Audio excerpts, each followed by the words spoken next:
Donc le jeudi matin, j'arrive à 8 heures pile à l'endroit qu'elle m'avait indiqué. Donc je cherche une infirmière, je n'en trouve pas. Donc il y avait un bouton pour appeler les infirmières.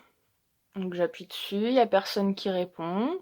Il y a un numéro, donc j'appelle le numéro. Une dame me répond, elle dit oui oui j'arrive.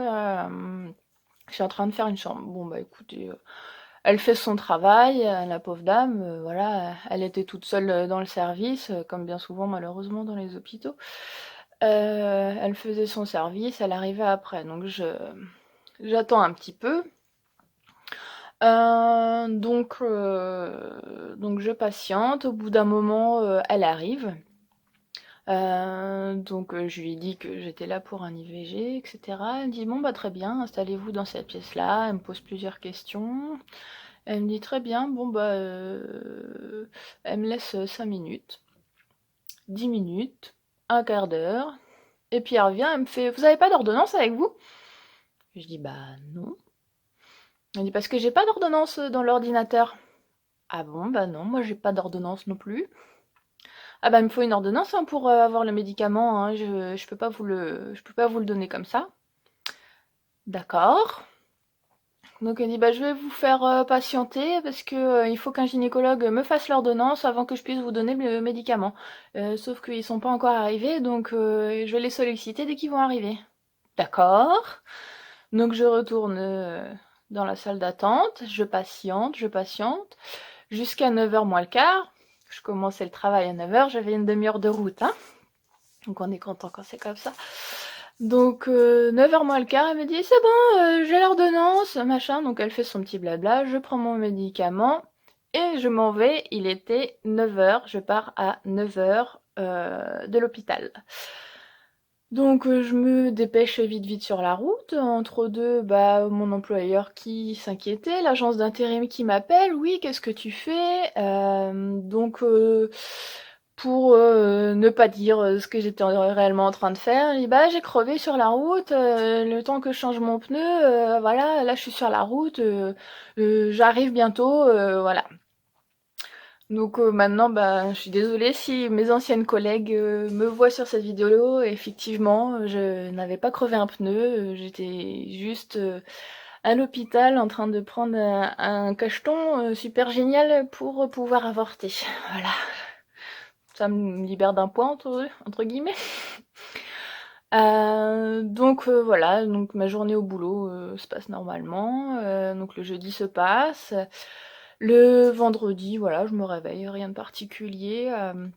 Jusqu'au vendredi midi. Donc le vendredi midi, je prends mon repas comme d'habitude avec mes collègues. Je retourne à mon bureau, donc c'était toujours ma pause de midi, mais bon, je mangeais sur place.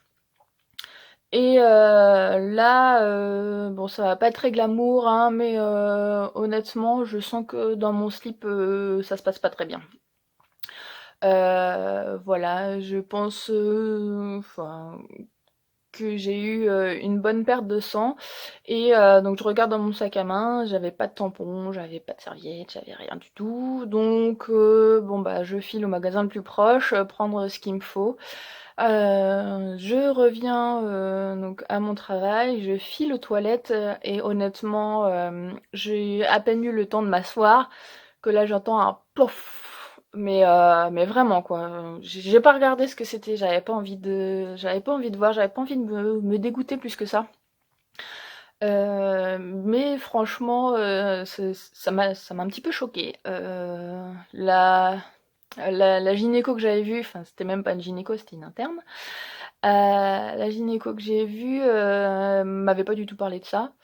Donc j'avais déjà eu voilà des pertes d'un seul coup. Euh, donc après, bah, je retourne au travail, hein, quand même l'après-midi, il était temps que je retourne au travail. J'ai passé une après-midi horrible, j'avais l'impression que j'avais la grippe. J'avais mal au ventre, mal au dos, ça me descendait dans les jambes, j'étais vraiment, mais plus que pas bien du tout. Je pense que j'avais comme les symptômes d'une femme qui accouche, si vous voulez. Donc on m'avait dit que le premier médicament qu'on prenait pour l'avortement, c'était pour en gros tuer le fœtus. Et le deuxième médicament, donc que je devais prendre le lendemain, devait provoquer en gros que tout s'en aille, quoi. Provoquer les règles, des contractions, et tout, etc. Tout ce qui va avec.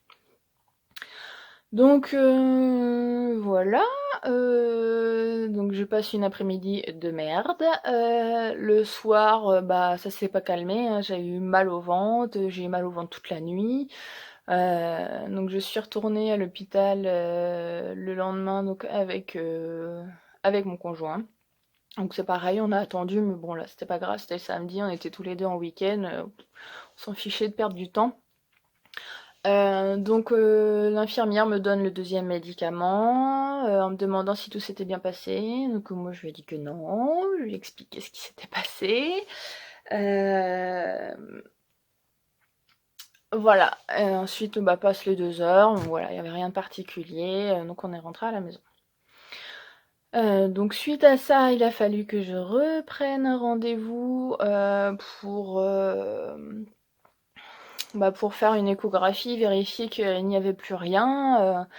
Voilà, donc je prends l'échographie, enfin je prends rendez-vous pour l'échographie. J'espère de tout mon cœur ne pas retomber sur la vieille mégère qui m'avait engueulée comme si j'étais une grosse merde au premier rendez-vous. Malheureusement, je retombe sur cette gentille jeune fille, pour être polie. Euh, et une autre interne. Donc j'ai été reçue par 2 internes. Donc elle me fait l'échographie. Je ne dis rien de particulier. J'attends juste que ça se passe parce que de toute façon il n'y a rien d'autre à faire. Euh, voilà. Et à la fin du rendez-vous, elle me dit bon c'est bon. Je vais vous prescrire une autre contraception, etc. Enfin voilà, elle me dit ce qu'il y a à faire. Est-ce que vous avez des questions? Ah bah oui Germaine, hein, j'ai des questions.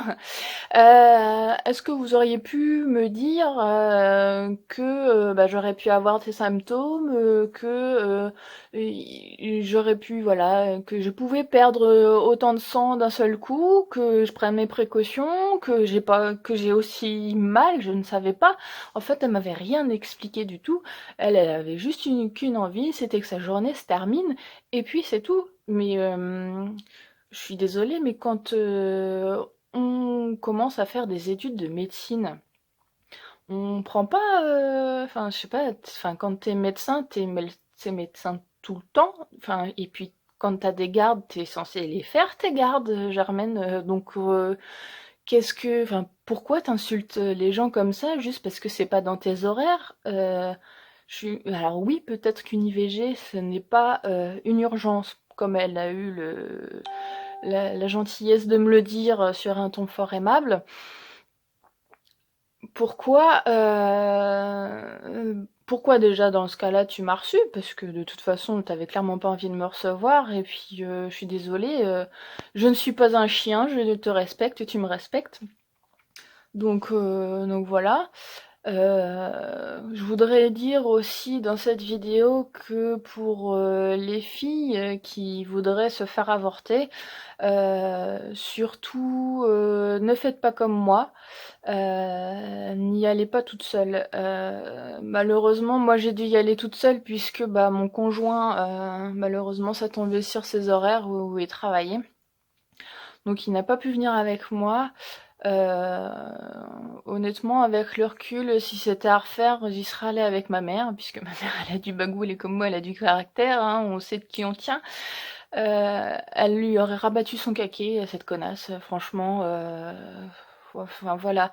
Et enfin, j'ai pas provoqué ça dans le sens où j'avais quand même une contraception. Je sais que je voulais pas forcément avoir d'enfant tout de suite, c'est que voilà, et sur le moment, j'étais incapable de me défendre et j'ai l'impression que dans ce qui est médical, enfin des femmes qui accouchent, des femmes qui avortent ou dans des moments où on est en faiblesse psychologique, j'ai l'impression que parfois, comme on peut voir dans certains témoignages, il y a des pratiquants qui limite en profitent pour faire ce qu'ils ont envie de faire ou dire ce qu'ils ont envie de dire et puis te traiter comme de la merde, hein, comme moi ça a été le cas.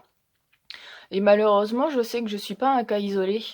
Et ça, franchement, en 2020, eh ben, je trouve que c'est inadmissible. C'est inadmissible. Honnêtement, non, c'est inadmissible. Ça devrait pas arriver. Surtout, par des femmes. Enfin, c'est une femme qui m'a auscultée. Je veux dire, elle aurait pu être dans la même situation que moi. C'est des choses qui arrivent. On c'est pas voulu ces choses-là. Enfin, qui a envie de se faire engrosser pour se faire avorter, quoi? Enfin, si tout le monde avait le choix, personne le ferait. Et pareil, il y a dernièrement, j'ai vu une fille qui, bah, malheureusement, au vu du confinement, elle voulait se faire avorter et c'était assez compliqué. Et malheureusement, elle est tombée sur des mauvaises personnes. Enfin voilà, s'il y a des gens qui ont vu ça. Et je regardais les commentaires, parce que j'aime bien, je suis un petit peu curieuse des fois. Je regardais les commentaires de certaines personnes qui disaient oui, de toute façon, l'avortement c'est la facilité. Oui, la facilité, elle est où? Quand tu dois prendre des médicaments qui te font un mal de chien, et puis enfin, la douleur, elle est pas seulement physique, hein, elle est aussi mentale. Hein. Enfin, moi, je sais très bien, je suis tombée enceinte, c'était toute fin janvier, je sais que j'aurais pu accoucher au mois d'octobre. Au mois d'octobre, je me suis dit, bah tiens, si ça se trouve, si j'avais pas avorté, à cette période, je serais maman. Et même là, maintenant, tu vois, je peux encore me le dire, bah si j'avais pas avorté, là, j'aurais un enfant chez moi. C'est pas facile de se faire avorter, faut arrêter de dire n'importe quoi. Et c'est pas seulement difficile pour les filles, c'est aussi difficile pour les garçons. Puisque moi, pendant cette période, avec mon copain, eh ben, on a vécu ça tous les deux et c'était dur pour tous les deux puisque bah on passait nos journées de travail mais on n'avait qu'une seule envie le soir, c'était de se retrouver tous les deux, se serrer dans les bras. On avait rien à se dire de particulier, on voulait juste être là l'un pour l'autre et je sais que pour lui c'était aussi difficile que pour moi. Voilà, je suis désolée, je suis un petit peu émue sur cette fin parce que dès que ça touche à mon chéri, eh ben, c'est un petit peu plus compliqué d'en discuter. Donc je vais vous laisser sur ces belles paroles. Je pense que je referai d'autres vidéos pour parler d'autres expériences médicales et peut-être d'autres choses dont je vous parlerai, dont certains qui me connaissent bien connaissent déjà ces petites anecdotes, on va dire. Mais j'ai envie de le raconter parce que je pense que le système médical qu'on a actuellement en France, il est très bien. Malheureusement, on n'y met pas du tout les moyens pour que les gens fassent bien leur travail, pour que les gens ne soient pas surmenés et pour que les patients soient bien traités et non pas maltraités. Je refais un petit bout de vidéo parce que je me suis aperçue que j'avais oublié de dire quelque chose. Je faisais aussi cette vidéo-là pour dire que, enfin, moi j'habite dans la Manche, en Normandie, que maintenant j'ai peur parce que je sais que je vais vouloir des enfants un jour et que bah j'aurai pas le choix de retourner là où je suis allée pour me faire avorter et que j'ai qu'une peur, c'est de retomber sur ces mêmes personnes. Et honnêtement, j'ai pas envie d'avoir un suivi de grossesse par ces personnes-là. Et mais malheureusement, bah, sauf si je déménage vraiment loin, j'aurais pas le choix de me faire ausculter, de me faire suivre par ces personnes-là et j'en ai pas envie et ça me fait peur. Parce que je sais pas de quoi ils sont capables. Je me dis, elle est capable de m'insulter de tous les noms, de me traiter n'importe comment. Donc, est-ce que elle me traitera pareil par la suite? Et je sais pas. Ça me fait peur. Voilà, je vous laisse sur ces belles paroles. Je vous souhaite une agréable journée et une bonne soirée, éventuellement, si c'est le soir chez vous. Allez, salut!